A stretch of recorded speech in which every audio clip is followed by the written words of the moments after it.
Wow, so I cannot believe that this hasn't been done before, and I think it changes everything. I'm talking about this half attack ad, half documentary that was just released and how it could set the precedent for Canadians for years to come. It covers some really big problems, but I do have to tell you, I have some serious concerns about some of the things that are said. So let's get right into it and then we'll talk more. Something new and strange has happened in Canada. Canada is sitting on probably one of the largest housing bubbles of all times. Something we haven't seen before. An entire generation of youth now say they will never be able to afford a home. This is not normal for Canada. After generations of affordable and stable Canadian home prices, it now takes 66% of the average monthly income to make payments on the average single-detached Canadian house. Saving up for that down payment in Toronto now takes an average of 25 years. Not long ago, you paid off a mortgage in that time. So young people must rent, but rent has doubled in the last 8 years. Throughout Canada's past, though, almost anyone who got a job could save up and buy a home by their mid-20s. When did all that change? Canada's About Prime Minister 8 years ago. Canada's housing costs have basically doubled. The rent has doubled. Mortgage payments doubled. The needed down payment on an average home doubled. Think about it. With our massive geography, meaning lots of supply, and our small population, meaning limited demand, housing should be cheap here in Canada. We have the most land per person of any G7 country. That includes much land close to big cities where people need to live to work. But he says, hey, Canada has so much room and so few people. We have the most land per capita. Kind of have to look at that a little bit differently. If you take the entire country, there's places that aren't a place that you can live realistically or a place that most people would live. But I still do think that along that sort of southern region of Canada where the bulk of the population lives, there is still a lot of land that hasn't been built upon. Largely, municipal designers will say, hey, it's very, very bad to have urban sprawl. You want a population that's very concentrated together so that you can spend less money on building infrastructure and focus your infrastructure spending in these small sort of pocket areas, right? But I also say on the other hand, if you allow for a little bit more sprawl, maybe there are more cities that sort of pop up and gain prominence, gain prominence and develop their own industries, and then maybe they become desirable places for people to live also, right? If you allow for more cities to grow, more sprawl, you definitely decrease housing prices and provide more options for Canadians. So you can sort of see how there's two different ways of looking at it. Interest rates are set by the Bank of Canada, but heavily influenced by the federal government. You'll forgive me. That's the first point there that I think a lot of people will argue is like there's this sort of belief that there's like this tie between the Bank of Canada and the federal government, even though the Bank of Canada says, hey, we are completely independent of the government. We don't manage fiscal policy, we manage monetary policy. The Bank of Canada lowered interest rates dramatically, started the quantitative easing money printers at the very same time that the government kind of needed all of that money because the Bank of Canada sort of got that money into the economy by buying Government of Canada bonds, which allowed them to finance the federal spending that they were doing during the pandemic. So it kind of looks like these things work hand in hand, but both parties will still say that this was entirely independent. So for governments to run huge deficits or borrow money, they sell bonds to investors. In recent years, the Trudeau government's spending has exploded, and they've been borrowing more than lenders will lend. So the Bank of Canada has started creating the cash. The money supply has therefore grown 8 times faster than the economy over the last 3 years. Here's what I was talking More money bidding on fewer goods, including fewer houses, equals higher prices. But the central bank doesn't just send a Brinks truck to the Prime Minister's office. Rather, they use a complicated set of transactions that they call quantitative easing. Quantitative easing is where the Bank of Canada, not through actually turning on the money printer, but by adding a couple zeros on their computer, fill up the settlement balance accounts of the major banks that, much like I or you have an account at a bank, these big banks have accounts at the Bank of Canada. with amounts in them that they used to sort of settle overnight transactions between the big banks. It's used for a number of different things as well. Now, the interesting thing here is that when the government, or when the Bank of Canada was buying all of these Government of Canada bonds during the pandemic, billions of dollars of bonds every single day, they weren't using already existing money. They were creating new money by adding the amount that they were purchasing these bonds for to the accounts of the big banks through something that they called settlement balances. Now, through a trickle-down effect, this money made its way into the system from these big banks who had larger sort of deposits now, larger access to capital, and were incentivized to lend that out more freely to Canadians to stimulate the economy, largely through mortgages. We saw a big run up there. So that's pretty wild to see. Cause? Money printing. Effect? Housing inflation. Common sense solution, stop the inflationary deficits so the bank doesn't have to raise the rates. That means cutting government waste and capping government spending with a dollar-for-dollar law that forces politicians to find $1 of savings for each new dollar of spending. By getting back towards a balanced budget, we'll bring down inflation and interest rates on your mortgage payment. This is a good talking point, and I think that through the pandemic, while quantitative easing was going on, and we saw the Liberal government largely finance their spending on things like the CERB, the Canadian Emergency Wage Subsidy, the business loans, CEBA, I think that largely did cause a lot of inflation. I wonder how much government spending impacts inflation truly if it doesn't coincide with the creation of new money, right? This is something that Pierre Poilievre is saying, like, hey, every single dollar spent by the government increases inflation. And I think that there is some truth to that, but I wonder if it's as impactful as when quantitative easing was going on and the money supply was growing alongside that spending. While I talk about this quantitative easing, the money supply changes, and how that's impacted people through inflation, through the tight labor market, I think that the Liberal government is making a pretty large mistake. It's like, I've never seen them say, hey, something that we did was wrong or was maybe not the right move. I think Canadians are not stupid. I think Canadians can say, okay, everybody makes mistakes on things. Show me what you've learned from them, and tell me how you're not going to let something like that happen again. I would have far more trust in somebody who made a mistake and came to me and said that, and said, hey, this is how I'm not going to let it happen again, rather than just deny that there was ever any mistakes made. Like, I think a lot more people would be persuaded to vote Liberal if they said, hey, we at the beginning of the pandemic, we didn't know what was going to happen. We didn't know the severity of the virus. Maybe we overreacted on some elements of that. But we didn't know what was going to happen. We knew we needed to shut down the economy entirely. So we didn't want to cause a major recession. We didn't want so many people to lose their jobs. So we provided this social spending, this government spending to prop people up for the time being. And that was financed largely, or that was made possible by the policies of the Bank of Canada.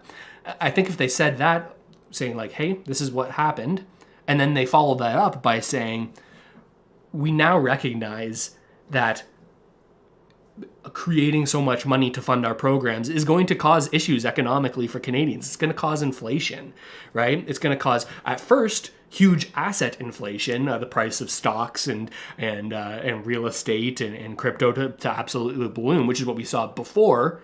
We saw services and goods inflation sort of trickled down more slowly from assets to the actual services that Canadians see on an average, on a daily basis, right? I think if they came out and said that, things would be a lot different.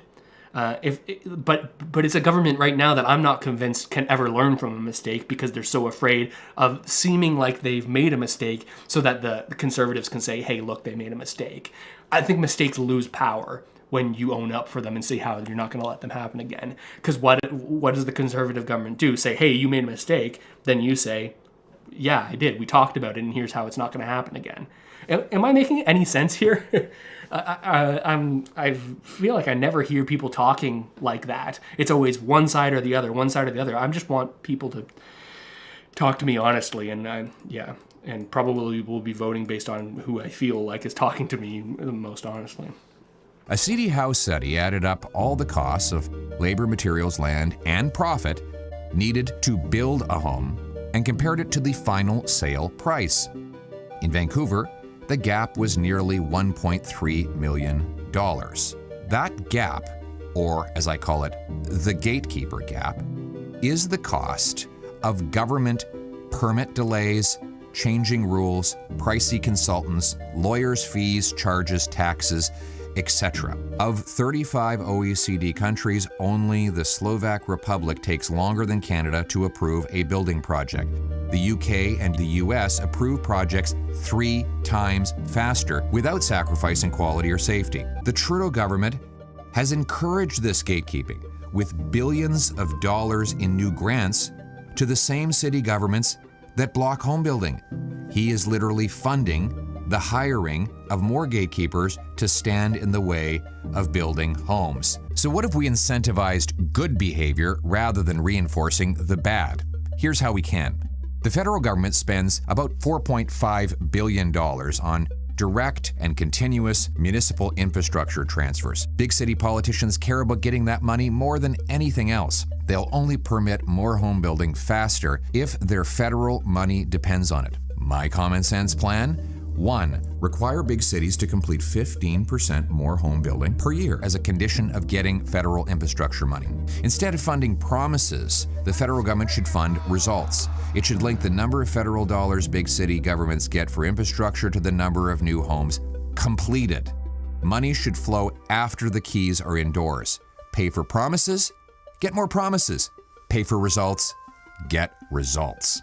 And then he talks about the difference between the liberal strategy and the conservative strategy. He says, hey, municipal governments, they need to build housing. Like, housing isn't technically a federal jurisdiction issue, right? Their policies can impact housing, sure, but technically it is both a provincial and municipal jurisdiction. The thing here being that municipalities and provinces would get money from the federal government, federal transfers. The Trudeau government has largely given a lot of money for housing. That's why you can say how many hundreds of billions of dollars on all the headlines whenever there's a budget released or a fall economic statement.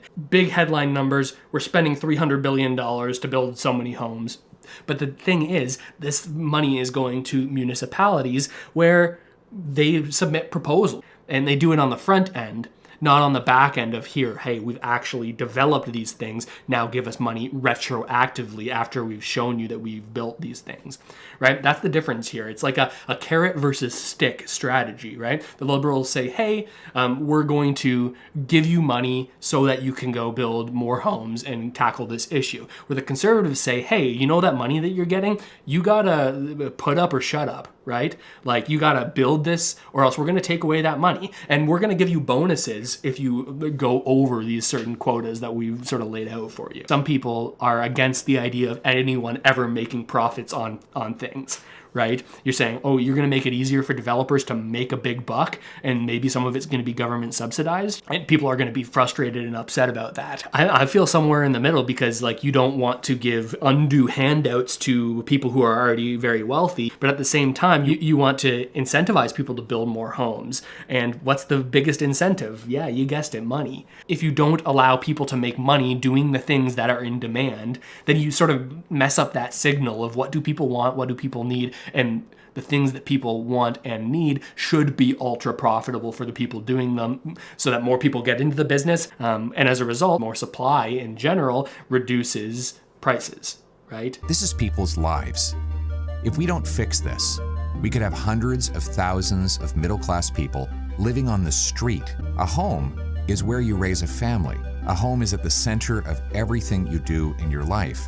If the government stands in the way of you getting a home, it stands in the way of your entire life going forward. Housing costs were not like this before Justin Trudeau, and they won't be like this after he's gone. Once I'm in here, once me, Peter Poilievre, me and the Conservatives are in power, well, we're going to make a lot of big changes and things are going to be back to how they should be. You'll be able to purchase a home. This is certainly his thesis, right? This is what he's trying to get across. Now, I'm hesitant of every single political party and the promises that they make, and I sort of try to gauge, is this actually likely, right? Are you actually going to follow through on this? You can make all the promises that you want leading up to an election as Canadians, we need to be skeptical of them and look at their plans and think, okay, what if something goes wrong with that plan? Will they stay firm to that promise? Or if you have a majority government, it doesn't really matter. You got 4 years. You don't have to do what the people want immediately. He strategically, I think, only mentions immigration once. Canada has huge immigration relative to its population. We largely measure the success of our economy via GDP numbers, gross domestic product, right? How many goods and services are we selling throughout the country on a countrywide level? And when we see our GDP going up, well, generally people think, hey, that's an economy that's doing well.